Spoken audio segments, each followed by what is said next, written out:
Welcome to another Hero Arts video. This one is on adding dimension and color to stamped images with colored pencils.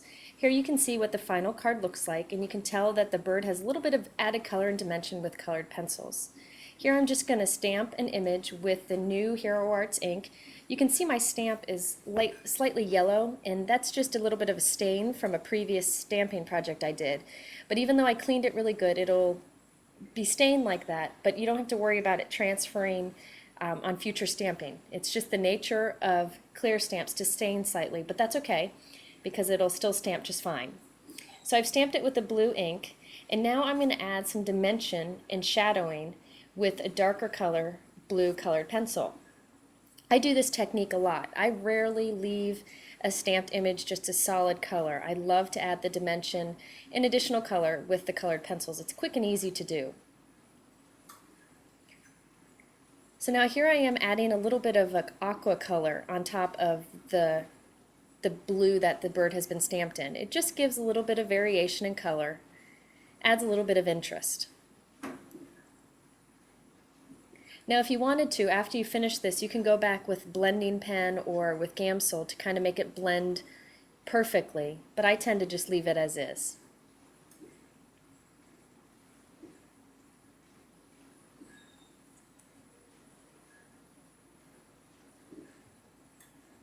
Now here I'm taking a dark brown pencil and going over the bird's legs. I do this a lot. You can either use a pencil or a pen, it really doesn't matter. But I do this like when I'm stamping a butterfly, like for the butterfly's body, or for an owl, for his little feet. So here I'm doing it for the bird's eyes, legs, and beak. Just makes it a little bit more realistic looking. And now I'm going to go in and fill in these white swirls with just a light aqua color, and then I'm going to pull in some green too, just so that it matches the rest of the card. I love how these blues and greens give a real soft mood to the card.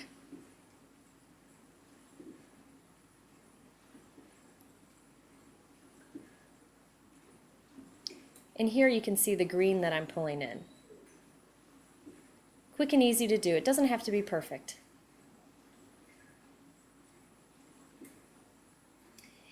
And I just went ahead and kept adding coloring and shading until I was happy with what I got. Now here I was going to show how to create a circle card without having that seam on the top of the card. What I do is I punch two circles, here are the two green circles, that are the same size. Now I just stamped an image on the inside circle, but I'm going to just let that dry for a minute and go ahead and decorate the front of the card. I of course like to add everything with pop dots just for some added interest. So I'm layering the front of the card.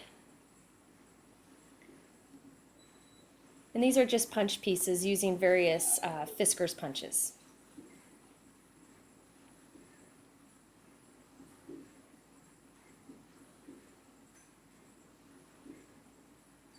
Now here, this is how I make a circle card so that it opens nicely.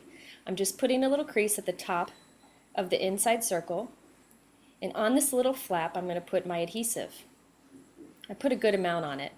And now I'm going to glue that to the top of the card so that it opens nicely. And that way you don't have a little mark on the top of the card that keeps it from being a perfect circle. Well, I decided to go back and add a little bit of ribbon. The silk ribbon from Creative Impressions is perfect because it's real thin and you can easily go back and add it.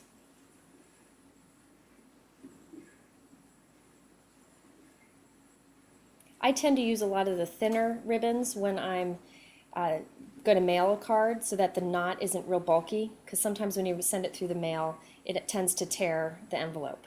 So this is a nice tiny little knot here. So after I finished this, I added the bird to the front of the card, and I add a little bit of stickles onto the feathers just for added interest. Thanks for watching our video, and be sure to visit Hero Arts for more info.